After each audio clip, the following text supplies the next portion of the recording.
Okay, so these are 45 research plots out here, and I think I'll probably hand the mic over to you, Perry, first, so you can kind of explain what's going on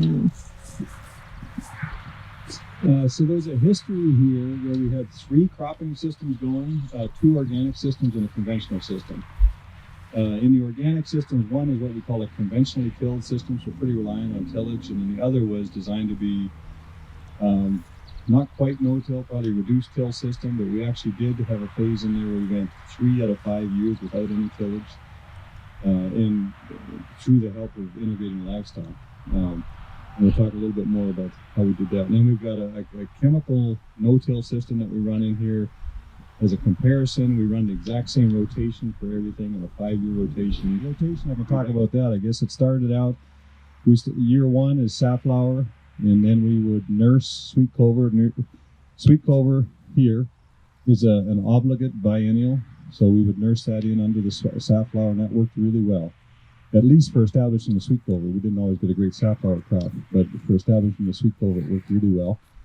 Then we'd follow that up with winter wheat, and we'd get a real nice nitrogen kick out of the sweet clover, so that was real positive.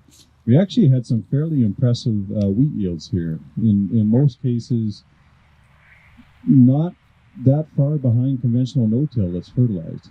So that surprised me. I come from that no-till background. I consider myself a pretty knowledgeable conventional no-till guy.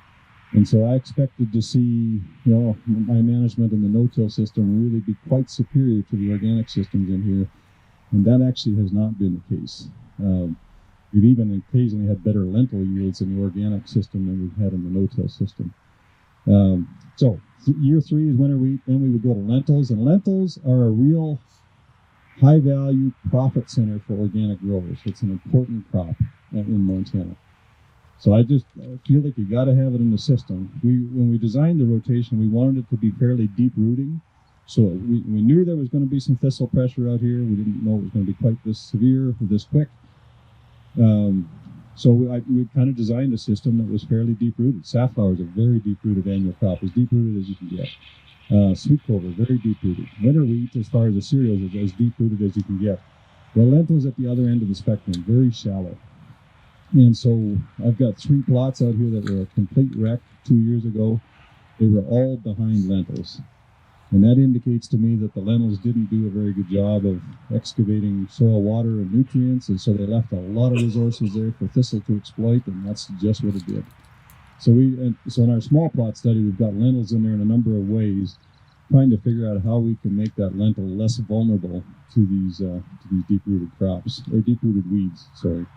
Then we would follow the lentils with winter wheat again, trying to again get back to a deeper rooting system. So we had 4 out of 5 years that were pretty deep rooted, designed to compete with thistle. But even that 1 year of lentil, we've actually completed 1 5-year cycle here. We can talk about any of that if you want. And now we're into about the 2nd year after the first 5-year cycle. I guess I'll cut to one punchline is after 5 years of the reduced till grazed system, which is actually in the fences all the way down at that end. This is the tilled organic system. The blue signs are tilled. The orange signs are the conventional no-till system. And then on the other end is green signs. And that would be the block of all 5 phases of the organic graze system. We got into significant issues with one particular weed. And you can kind of see it popping up in the bottom in that little draw there on this plot. Creeping thistle.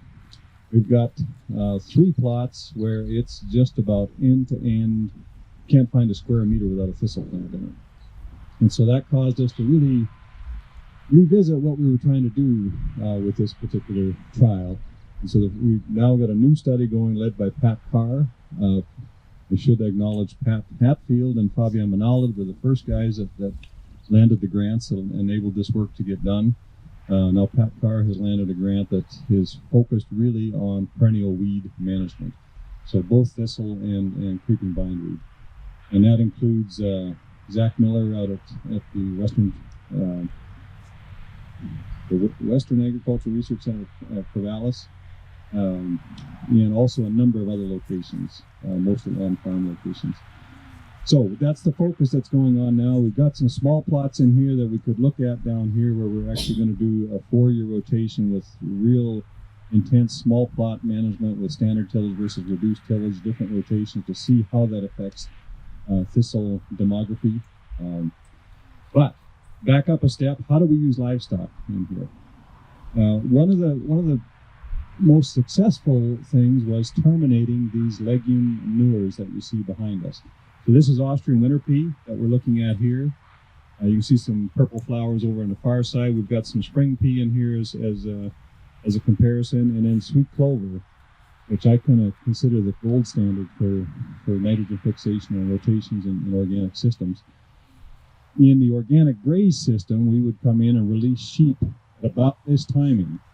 At about this plant stage, but about usually 3 weeks before now, usually the first week of June, but we're just running way late this year with the plant development because of how cool it's been. And so we would turn sheep into that, and Devon can talk about what kind of gains, but we've had some pretty impressive gains in that phase. Then, once that clover starts to regrow and we don't want it to go to seed, we kind of start using the sheep as lawnmowers just to keep that vegetation down. I don't think that part has been as economical.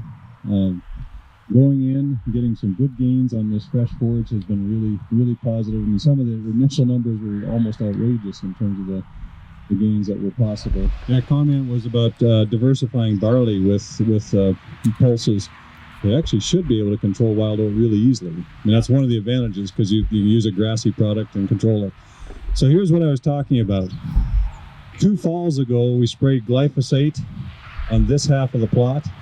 See the thistles way down there on the backside? That's an 18-month later effect of, so we've got a tough target. If we're going to keep up with chemical suppression methods, we've got a big job to do, because that's almost amazing that one application 18 months ago would have that long-lasting of an effect. And we've got 2 other plots, so it's even more striking. This is hemp off to our left, where we had an opportunity, or almost an obligation, to do some hemp research here, and I wanted to keep mine organic because I think that's where the market potential is for hemp. So we've got a seeding date study with a couple different cultivars, trying to understand height and biomass development with different seeding dates in hemp. So just taking advantage of these organic plots that were out here.